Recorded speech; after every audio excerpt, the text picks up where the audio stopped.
Hey, in this video, I will show you how to create a playlist on TikTok. This is something that came out in 2021, but is still not rolled out to all countries. But what you want to do is to see if it's available to you is go on TikTok, click on your profile, then click on the three dashes at the top right corner. From there, you want to navigate to Creator Tools and actually to Settings. And you want to make sure that you have a creator account, not a business account, switch account, right? You don't want to have a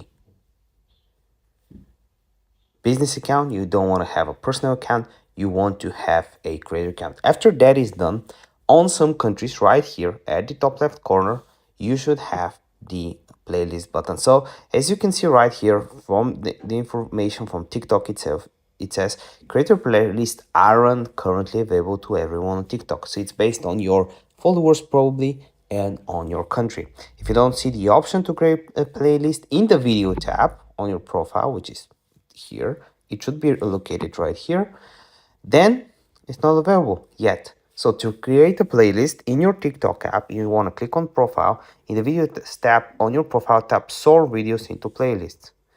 Here it is. So you should have this option, and which we don't. All I have is latest and popular. Make a playlist from a video and so on. So if this video helped you out, give me a like. If you don't have the option, let me know in the comment section below how many followers do you have and which country are you from, so we can figure out which countries and what is the follower minimum to get this option available. Subscribe for more content.